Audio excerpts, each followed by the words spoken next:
Frontier Fighters.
Frontier Fighters, gallant chronicles of the immortal battalions who carved civilization out of the western wilderness.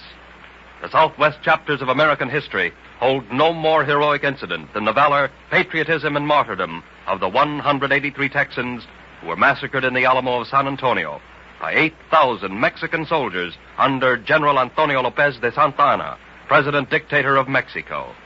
December 1833. Enter. General Santa Anna, Your Excellency. Dispense with the formalities. What it is you want? The Americano from Texas, Stephen Austin. I thought my Congress had sent him home, broken in purse and spirit. He was indeed discouraged, Excellency.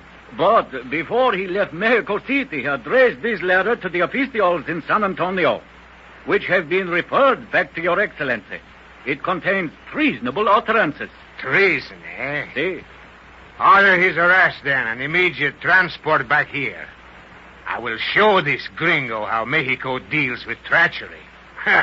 Especially Americano treachery.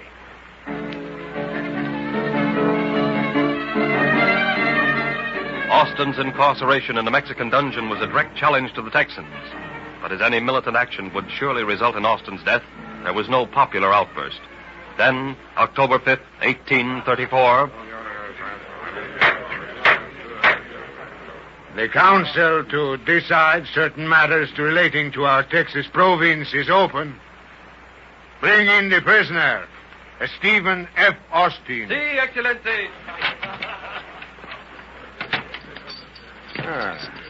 Be seated, my good Senor Austin.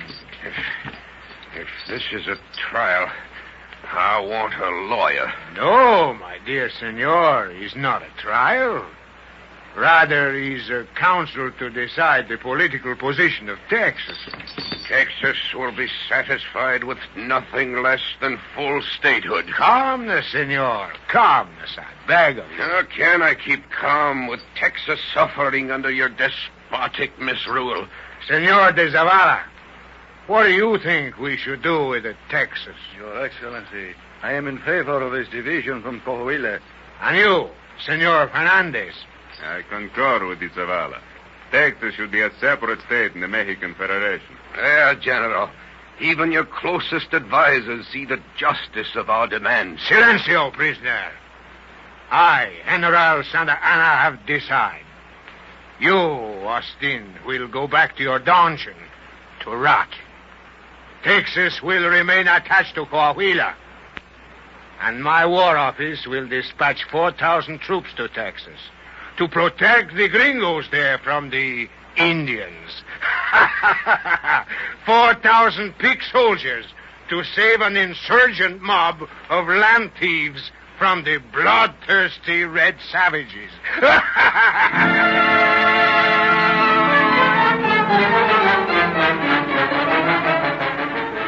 1835. Political conditions in the state of Coahuila had become so chaotic that Santa Anna, on the pretext of a land theft scandal in which certain Americans were alleged to be involved, sent General Manuel Perfecto Cos and an army to dissolve that state's civil government. Then, early in 1836, a truce was declared in the bitter factional strife, and for the fourth time in the history of Texas, a convention is in session at Washington on the Brazos River. Gentlemen, a little more order, please. Mr. Chairman! The chair recognizes Mr. George C. Childress, the delegate from Red River. You have all read Texas Declaration of Independence. I move it be adopted. Quiet! Mr. Chairman! Mr. George W. Hockley has the floor. Does the delegate from Red River know that Texas has no government, no army, and no foreign credit? And does the delegate from Red River know that if we adopt his proclamation, all of us here assembled, and our families too, will face personal disaster? Mr. Chairman! The chair recognizes General Sam Houston. Gentlemen of the Fourth Texas Convention, may put a blanket on your enthusiasm and dry up the fountains of your patriotic wisdom, but my Secret Service has just informed me that General Santa Anna himself is moving on San Antonio at the head of over 8,000 Mexican soldiers. We've had armies in Texas before, General Houston. Is there any special significance that Santa Anna is personally in command of this one? I'm afraid so, Mr. Childress. The dictator is determined to crush Texas, and if his march is not delayed in San Antonio, every American north of the Rio Grande will be put to the sword.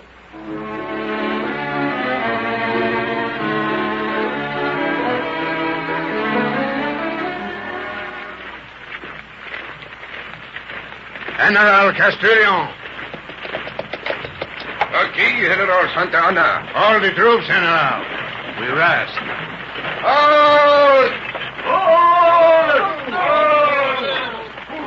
General Alamonte. Here, Excellency. How far off is San Antonio? 3 hours' march, Excellency. Your spies. What do they report? There are less than 200 men barricaded in the Devilero mission, the Alamo, Excellency. They are disorganized, short of ammunition, and without supplies.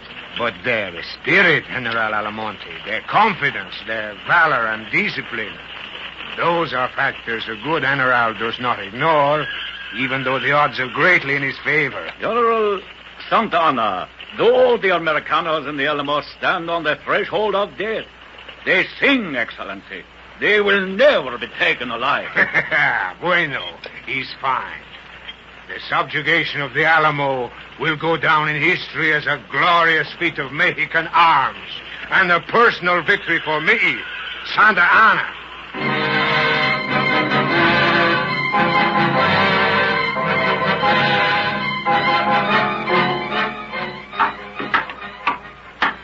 What day is this, Jim Bowie? February 12th, Colonel Travers. Any news about the relief I asked for? None of the couriers have returned, Colonel. I guess the convention's too busy debating abstract subjects to consider us in the Alamo. Bowie, Texas needs fighting men, not orators. Did I hear you say fighting men, Colonel Travers? Davy Crockett, welcome to the Alamo. I see you got old Betsy with you, Davy. Who are you? It's kind of dark in here. Oh, hello, Jim Bowie. What you doing in bed? Got a bad leg, Davy. How come you down in this country? Well, they didn't want me in Congress any longer, so I told my Tennessee constituents to go to a warmer climate. And I hit the trail for Texas. I'm afraid you're going to be in for a warm time yourself, Davy. Warm or cold, Colonel Travers, here I am. And don't forget, I still believe in the old saying. Yeah? What's that, Davy? Be sure you're right, then go ahead.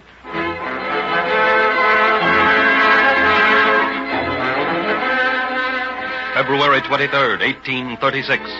The siege of the Alamo begins. The mission fortress is entirely surrounded. Saturday night, March 4th. Dios, what a filthy chamber, Alamonte. It is the only one in San Antonio which commands the view of our objective, General Santa Anna. Tell me, How long will our artillery ammunition hold out? Not long after dawn tomorrow, Excellency.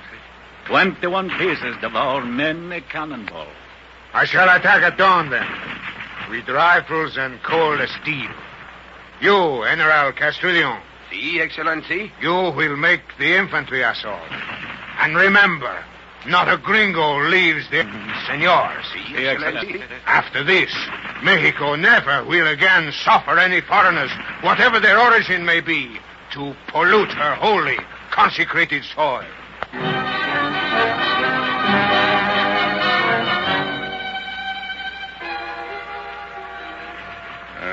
It's getting on to daylight. Travis, you better get some sleep. I'm not tired, baby. How's Jim Bowie? Bowie's still in bed, but cheerful. Says he'll last as long as the Alamo.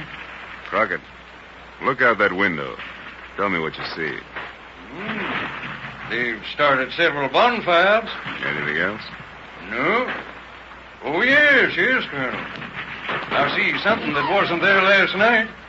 It looks like a dirty bed sheet. The black flag. Santa Anna's signal of death. Well, the final assault's only a few minutes off. Colonel Travis, how many men are out there, do you reckon? Around 8,000, Davy. Ooh, against 183 Americans. Yeah. Santa Anna's taken no chances. Well, what puzzles me, Colonel, is why you and your men didn't retreat to Gonzales with Sam Houston. Well, we had no other course, Davy. For nearly 2 weeks, we delayed Santa Anna's advance just long enough, I hope, to allow the American settlers between the Guadalupe and the Brazos to escape those butcher boys out there. Good military tactics, Colonel. But will it be worth the price? Davy Crockett, you're a Tennessee man, and a brave one. But even you don't know the spirit, the soul of Texas. This time tomorrow, Davy, we'll probably all be dead. Those fires out there are for our bodies. But, Davy, we'll die on the threshold of Texas liberty. And the price we'll pay will be cheap. Dirt cheap. Here they come, Colonel. This may be my old Betsy Guns' last song, but she's going to sing it cuddled against as fine a growth of Tennessee whiskers as ever sprouted in the whole of Texas. And a spirit, Davy. When Tennessee fights on the side of Texas, the greater the odds, the greater the victory.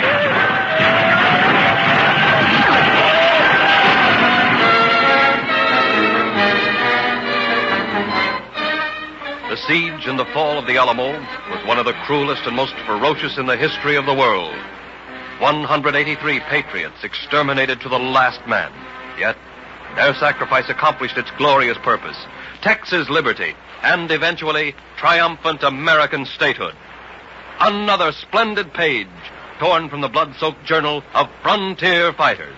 Immortal documents of valor and savage courage against appalling odds.